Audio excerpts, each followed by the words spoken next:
No one could explain why a battle-hardened American soldier refused to let go of a little German girl he had never met. His commanding officer told him to keep moving, yet he slowed an entire column for someone who wasn't part of the mission.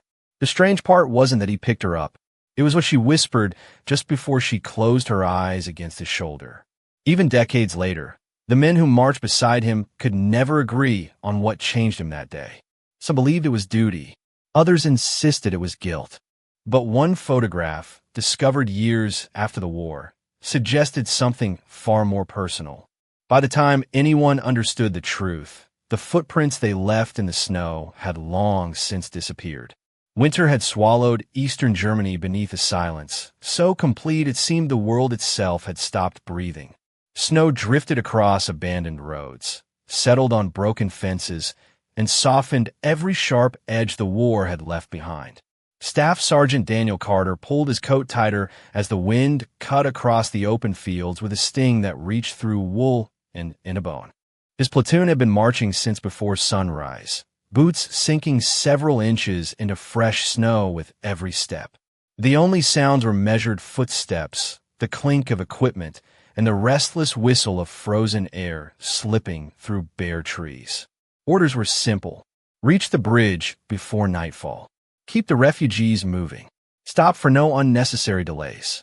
The road curved around a small hillside where a handful of abandoned wagons sat half buried beneath white drifts.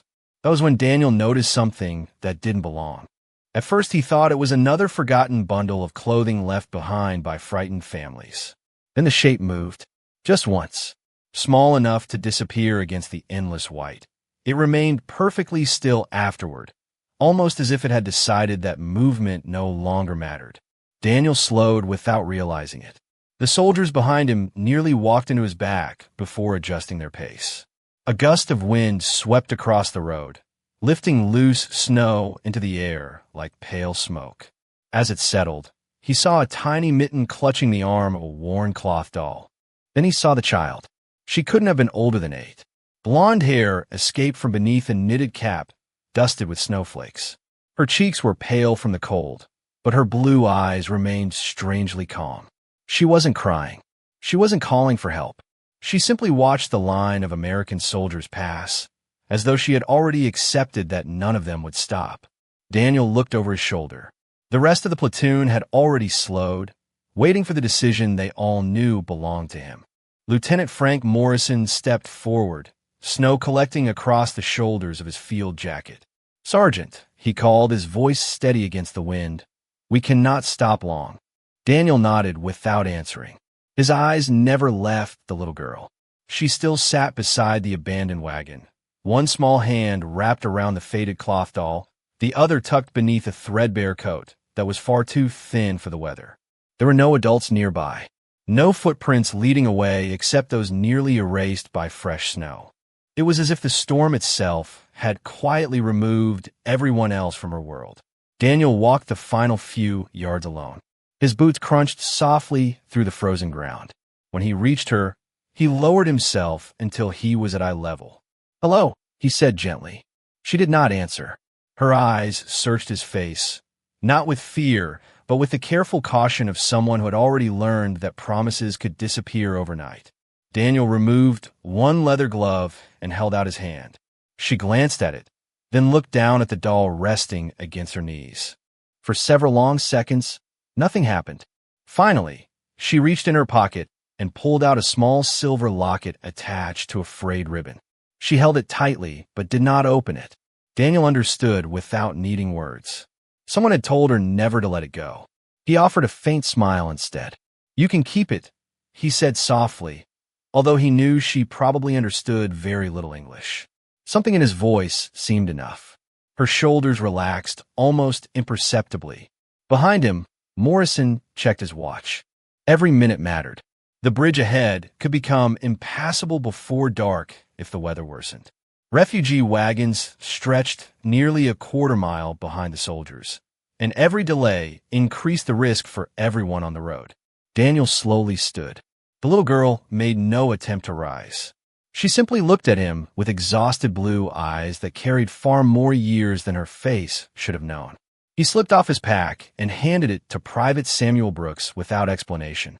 Samuel caught it instinctively. "You are not serious," he muttered under his breath. Daniel answered with nothing more than a quiet glance. Then he bent down, slid one arm beneath the child's knees, the other around her back, and lifted her carefully into his arms. She weighed almost nothing, far less than the pack he had carried all morning. Yet somehow, as the first snowflakes settled across her blonde hair, Daniel felt the journey ahead become heavier than anything he had ever carried before.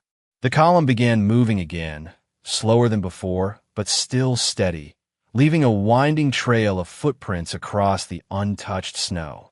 Daniel adjusted the little girl carefully against his chest, making certain the blanket wrapped around her shoulders stayed clear of the icy wind. She remained silent, clutching the worn doll in one hand and the silver locket in the other. Every few minutes, she looked up at him, as if quietly confirming that he was still there. Private Samuel Brooks walked beside him, carrying the extra pack with an expression somewhere between disbelief and concern. "She cannot weigh more than 50 pounds, he finally said, trying to lighten the mood. Daniel smiled faintly. "No," he answered, "but today she feels like the most important thing on this road." Samuel looked ahead without replying. The words stayed with him longer than he expected. An hour passed beneath gray skies that seemed to stretch forever. Snowflakes drifted down with no urgency, covering fresh tracks almost as quickly as they appeared. The cold settled deeper into every layer of clothing. Daniel could feel the muscles in his shoulders tightening, yet he never shifted Anna in a way that might wake her. For the first time since lifting her from the roadside, she had fallen asleep. Her breathing was slow and even, barely visible except for the faint clouds rising into the winter air. Lieutenant Morrison quietly moved alongside Daniel. "We have another 3 miles before the temporary shelter," he said. "Can you make it?" Daniel answered without hesitation. "Yes, sir." Morrison studied the sleeping child for a moment before nodding. "Then we all make it."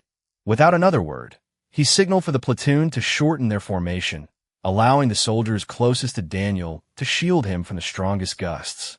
Nobody complained. Nobody questioned the change. The march simply adapted around one small life. As the afternoon wore on, Anna stirred slightly. Her eyes opened just enough to notice the endless white fields passing by. She tightened her grip on Daniel's jacket, not out of fear, but instinct, the way a tired child reaches for something familiar. Daniel glanced down and offered a reassuring smile. She whispered something so softly that the wind nearly carried it away. "Papa." The single word stopped him for only half a heartbeat. He did not correct her. He simply answered in the gentlest voice he could manage. "You are safe." She closed her eyes again almost immediately, trusting the warmth beneath her more than the frozen world around her. Daniel looked toward the distant horizon where the outline of a narrow bridge slowly emerged through the falling snow. He had started the day believing his mission was to reach that crossing before sunset. Now, without ever saying it aloud, he realized his mission had quietly become something entirely different. The bridge grew larger with every step, its dark wooden beams rising through the curtain of falling snow like the outline of a promise that still had to be earned. Daniel could feel the weight in his arms changing, not because Anna had become heavier, but because his own strength was slowly fading beneath hours of steady marching. He shifted her carefully, making certain she never woke abruptly. Her small hands remained wrapped around the cloth doll and the silver locket, as though those two fragile possessions connected her to a life the storm had almost erased. The wind picked up again, pushing waves of powder across the frozen road. Private Samuel Brooks walked closer, glancing at Daniel's reddened hands. "Take your gloves back," he said, reaching into his own pocket. Daniel shook his head. "She needs them more." Samuel looked down and realized the oversized leather gloves, now covered in his tiny hands, almost her elbows. He smiled quietly before turning his attention back to the road. Nobody spoke for several minutes. The silence among the platoon felt different now. Earlier, they had marched with the determined rhythm of soldiers following orders. Now, they walked with the quiet awareness that every man had accepted an unspoken responsibility. They adjusted their pace without being asked. Whenever the wind shifted, one of them naturally stepped into its path, allowing Daniel and the sleeping child to remain in the shelter of the formation. Even Lieutenant Morrison noticed the change. He said nothing, but he removed the extra scarf from around his own neck and handed it to Brooks, who carefully wrapped it around Anna without disturbing her sleep. The little girl stirred only once, nestling closer against Daniel's coat, as if instinctively searching for warmth. The gesture reminded him of his younger sister, Emily, back in Ohio. Years earlier, after a heavy snowstorm, she had fallen asleep on his shoulder during the long walk home from church. She had trusted him completely, never once asking whether they would make it home before dark. The memory arrived without warning, carrying with it the warmth of another winter far removed from this frozen road. Daniel blinked against the snow and tightened his hold ever so slightly. Ahead, the first refugees reached the entrance to the bridge. Volunteers on the opposite side waved them forward, urging everyone to keep moving before daylight faded. Daniel glanced toward the distant camp, where thin streams of smoke curled gently into the pale sky. They were close now, perhaps less than half a mile away. Yet for the first time all day, he realized the journey was no longer measured in miles. It was measured in moments like these, when complete strangers quietly chose compassion over convenience, and without speaking a single grand word, reminded one another what it truly meant to remain human. By late afternoon, the camp finally came into view, scattered across a shallow valley where rows of canvas tents stood against the endless white landscape. Thin columns of smoke drifted upward from field stoves, disappearing into the gray sky. Relief seemed close enough to touch, yet the last stretch somehow felt longer than the miles already behind them. Anna slowly opened her eyes.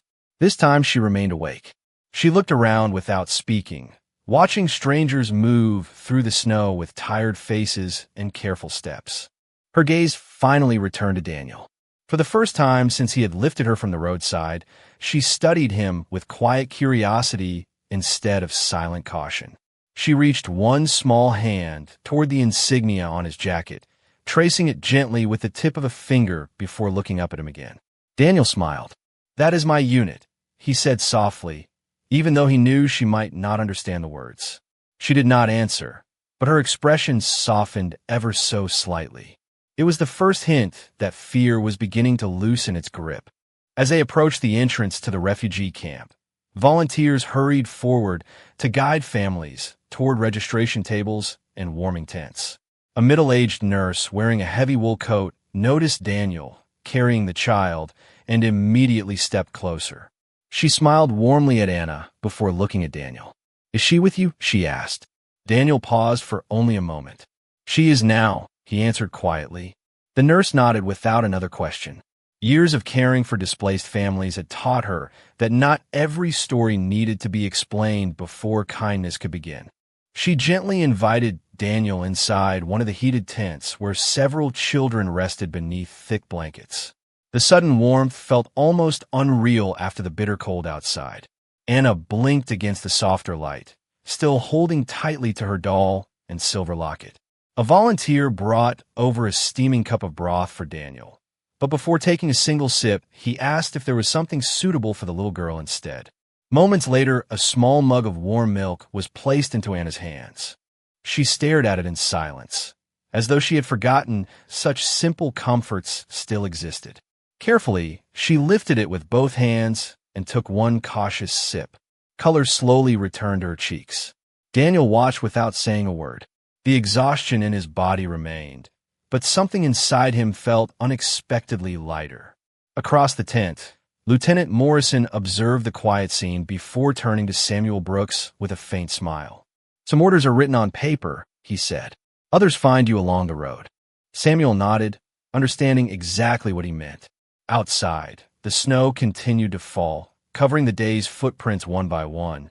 But inside that small canvas tent, a frightened child had taken the first small step toward believing that even after the darkest winters, warmth could still be found in the hands of strangers. Morning arrived quietly beneath a pale winter sky. The storm had finally moved on, leaving the refugee camp wrapped in a stillness that felt almost unfamiliar after the long march. Frost shimmered across the tent ropes as the first rays of sunlight reflected against the snow, turning the frozen ground into a field of silver. Daniel had slept very little. Like many of the soldiers, he had spent most of the night helping families unload wagons, stacking firewood, and carrying supplies between the tents. Even so, before reporting back to Lieutenant Morrison, he found himself walking toward the children's shelter without thinking twice. Inside, the air was warmer, filled with the gentle sounds of quiet conversation and the occasional laugh that had slowly returned after days of fear.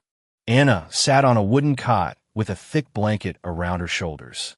The cloth doll rested beside her, while the silver locket remained safely around her neck. When she noticed Daniel standing near the entrance, her face changed in a way that surprised even the nurse who had been caring for her. It was not a broad smile. It was something smaller, quieter, and somehow more meaningful. It was recognition. Daniel stepped closer and knelt beside the cot. "Good morning," he said with the same calm voice she had heard on the snowy road. Anna hesitated for only a moment before answering in careful English. "Good morning." The words were soft and uncertain, but they were enough to make Daniel smile. "Your English is very good," he said. She looked down shyly. "My mother, she taught me." The sentence came slowly, with long pauses between each word, yet Daniel understood every one of them. For a moment, neither of them spoke. The silence felt comfortable now instead of uncertain. Anna reached beneath her blanket and carefully unfolded a tiny handkerchief embroidered with blue flowers along the edge. She held it out toward Daniel with both hands.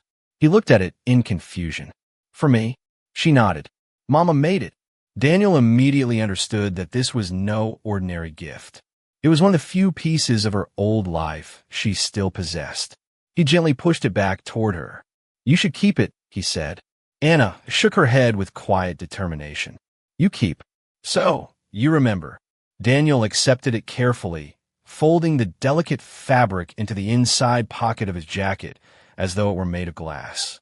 Across the room, the nurse watched the exchange with moist eyes. She had witnessed countless reunions and countless goodbyes, yet this simple act carried a quiet dignity that needed no explanation. Outside, a bugle echoed across the camp. The platoon would soon continue its journey. Daniel looked toward the tent entrance, then back at Anna. Neither of them knew whether they would ever see each other again, but somehow both understood that a few hours of unexpected kindness had created a memory neither time nor distance would ever erase. The bugle sounded again, longer this time, rolling across the camp with the unmistakable message that it was time to move. Soldiers emerged from every direction, tightening straps, checking equipment, exchanging quiet nods before forming their columns once more. Daniel stood outside the children's tent for a moment, his breath rising in the cold morning air as he looked toward the gathering platoon. Lieutenant Morrison caught his eye from across the camp and gave a small, understanding nod. There was no need to hurry him. Some farewells deserved an extra minute. Daniel turned back and stepped inside one last time. Anna was already waiting near the entrance, the oversized blanket now folded neatly over her shoulders. The nurse had brushed the snow from her boots and tied her knitted cap more securely beneath her chin. She looked stronger than she had the day before, yet there was a quiet sadness in her eyes that no amount of warmth could erase overnight. Daniel knelt, so they were once again at the same height. "I have to leave now," he said gently. Anna lowered her eyes for a moment before looking back at him. "Will you come back?" she asked in careful English. The question settled between them with a weight far greater than its few simple words. Daniel wished he could answer with certainty. Instead, he smiled with quiet honesty. "I hope so."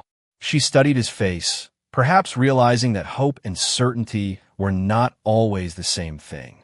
Without another word, she reached forward and wrapped her small arms around his neck. Daniel embraced her carefully, closing his eyes for only a brief moment. Neither of them spoke. They did not need to. Some moments carry their own language. When they stepped apart, Anna removed the cloth doll from beneath her arm and held it toward him. Daniel immediately shook his head. "No," he said softly. "She belongs with you." Anna thought for a second, then nodded. Instead of giving him the doll, she untied the faded blue ribbon that had been wrapped around its waist for as long as she could remember. She placed the ribbon into Daniel's hand. "Then you keep this," she whispered. "So you remember me too." Daniel carefully folded the ribbon beside the embroidered handkerchief already resting inside his jacket pocket. "I will," he promised. Outside, Samuel Brooks called that the platoon was ready. Daniel stood and gave Anna one last warm smile before walking toward his waiting unit. Halfway across the snow-covered path, he turned once more. Anna was still standing exactly where he had left her, raising one small hand in a quiet wave. Daniel returned the gesture before continuing forward. As the column disappeared beyond the white hills, he realized that some people remained part of your life not because of how long you knew them, but because of how deeply they changed the way you looked at the world after they were gone. 40 years passed with surprising quietness. The war became history. The refugee camp disappeared, and the snow-covered road existed only in fading photographs and scattered memories. Daniel Carter returned to Ohio, married, raised a family, and spent nearly 3 decades working as a high school history teacher. His students often expected dramatic stories about the war, but he rarely spoke about himself. Instead, he encouraged them to remember that history was not only shaped by famous generals or decisive battles. Sometimes it changed because one ordinary person chose compassion when no one was watching. Inside the top drawer of his desk rested 2 small keepsakes that never left him. One was a delicate handkerchief embroidered with tiny blue flowers. The other was a faded blue ribbon, carefully folded despite the passing years. His wife had asked about them many times. Daniel always smiled gently before answering. "They remind me of someone who taught me more than I could ever teach her." Thousands of miles away, Anna Keller had built a life she once believed impossible. After spending several months in refugee care, she was reunited with distant relatives in southern Germany. She finished school, studied medicine, and eventually became a pediatrician, believing every frightened child deserved to see at least one kind face during the hardest day of life. Her patients often noticed the small silver locket she still wore around her neck. Few knew why she never removed it. Fewer still knew that inside rested a tiny photograph of her parents and a carefully folded piece of paper containing one name written in careful handwriting. Daniel Carter. She had searched for him for years. Letters disappeared. Military records were incomplete. Every trail eventually grew cold. Still, she never stopped looking. Then, in the spring of 1985, an international veterans organization announced a reunion honoring former American servicemen who had helped civilian families during the final months of the war. Physicians from several European countries were invited to speak about reconciliation and humanitarian service. When Anna read the announcement, her heart began to race. She looked at the list of confirmed guests once, then read it again, unable to believe what she was seeing. Near the bottom of the page was a name she had carried in silence for 4 decades. Staff Sergeant Daniel Carter, United States Army, retired. She gently traced the printed letters with her fingertips before closing her eyes. For a long moment, she simply sat beside the window, watching spring rain slide slowly down the glass. The little girl who had once stood alone in the snow was gone. In her place sat a physician whose life had been shaped by one unforgettable act of kindness. And for the first time in 40 years, she knew that the promise hidden inside 2 small keepsakes was finally about to come home. The reunion hall was filled with quiet conversations, old photographs, and uniforms that had long since been replaced by gray hair and slower footsteps. Daniel Carter stood near the back of the room, turning the familiar blue ribbon between his fingers inside his jacket pocket while waiting for the afternoon program to begin. He had almost decided not to attend. At 65 years old, he believed the most important chapters of his life were already behind him. Then the master of ceremonies introduced the next speaker, Dr. Anna Keller, Germany. Daniel looked toward the stage without giving the name much thought. A distinguished woman stepped to the podium wearing a simple navy suit. Around her neck, a small silver locket caught the light.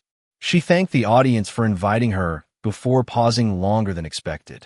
40 years ago, she began softly, I was a frightened little girl who believed she had been left alone in the world. I survived because one American soldier stopped walking when everyone else had to keep moving. The room became perfectly still. Daniel slowly lifted his eyes. Anna continued, her voice calm but filled with quiet emotion. I do not remember every face from those difficult days. I do not remember every road or every camp, but I remember being carried. I remember feeling safe when I believed safety no longer existed. That single act shaped every decision I made afterward. It is the reason I became a doctor. It is the reason every frightened child who enters my office is greeted with patience before questions. She reached in her pocket and unfolded a carefully preserved piece of paper. For 40 years, I searched for the man whose name was written here. She looked up from the page and allowed her eyes to move slowly across the audience. They stopped on an elderly man standing quietly near the back of the hall. Daniel had not realized he was already holding the embroidered handkerchief in one hand and the faded blue ribbon in the other. Anna smiled through tears that never fell. Sergeant Daniel Carter, she said gently, I finally found you. No applause came at first. The audience simply watched as Daniel walked forward, each step carrying the weight of 4 decades. When they reached one another, neither rushed to speak.